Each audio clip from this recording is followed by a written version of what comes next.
Hi Guitar Fanatics, this is a video to accompany the blog post called B to C and E to F. It simply means that we have to remember those pairs of letters, B and C and E and F. That's going forwards. F and E or C and B. Obviously when we play guitar we go forwards and backwards, so it applies both ways. And all it means is, you can think of it like this: on the piano you've got the white keys and you've got black keys. Well, there's two places on the piano where the white keys are next to each other and they don't have a black key in the middle. And on the piano you have 3 black keys, then 2 black keys, 3, then 2. So you can have a look at that. And one of those two will be the E and F, and the other would be B and C. It's the 2 black keys. To the left of the 2 black keys would be B to C. So that means the other one would be E to F. So all that means then is that on the guitar we can use that system to find all the notes on the fretboard really easily. It amazes me that so many people are stuck down here when I say, do you know the notes? And you might say, well, I know these here, but there's no connection with these notes up here. And I think that's quite wrong, really. So here we go. This is the E string, and if I'm playing, I'll play E, then F, then it'll be a black key, then G, then a black key, then A, then a black key, then B. I'm on B, so after B is C, so B to C is one of the pairs that we're after. And they're right next to each other. So there's C. After C, it's a black key. Then we've got D, or D to E, so there's a black key in the middle. Now we're back to E again at the 2 dots. Maybe you can see 2 dots. On most guitars there's 2 dots on the neck. Maybe 2 dots here. Either way. So that's the E string. I start on E. I straight away go to F because there's no black key in the middle. I keep going up, adding the black keys as I go until I get to the other pair, which is B to C. So we don't want to reference the black keys the whole time. We don't need to, it's too much. If I'm trying to find out what note this is, I don't want to have to factor in every single note with a black key or white key or just to get here. So I just go E to F.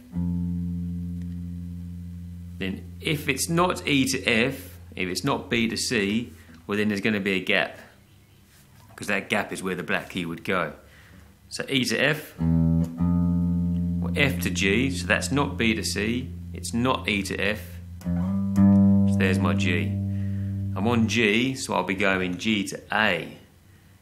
Well, G to A is not B to C, G to A is not E and F.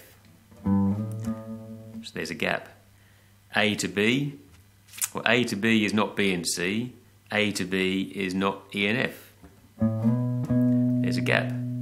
Well, B, well, I'll do B to C, so B to C is the same as B to C. So they're right next to each other. Then C to D, well, C to D is not the same as B to C, C to D is not the same as E to F. Gap. And you keep going up till you get to the note E. You started on E, and so you end on E. That way you cover the whole octave, because then what happens afterwards, everything else just repeats. So you don't need to go up and just stop somewhere randomly, because you're doing an octave plus some. It's not necessarily going to be as helpful as just doing the octave, clearly getting that. So when we're trying to work something out up here, I'll just start at the octave, knowing that everything just repeats. If I want to find this note here, I can go to the octave and go backwards, which is a lot easier than going all the way up there. So I'll do the note of the A string. There's A. After A comes B. So A to B is not the same as B to C, and A to B is not the same as E to F. So there's a gap. There's B.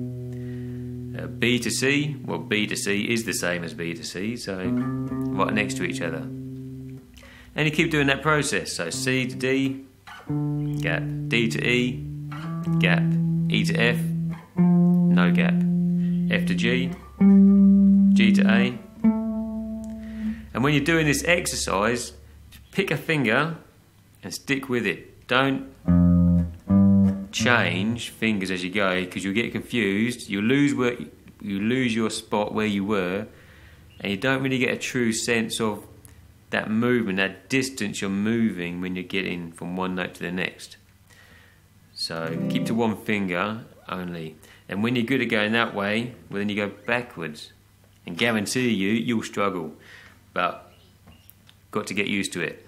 A to G, G to F, F to E, E to D, D to C, C to B, B to A.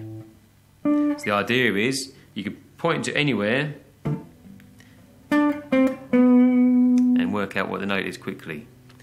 And once you know how to find those notes, it's not too much of a leap to go to B flat. If that's B, and if you go down in pitch, you get to a flat, so B flat.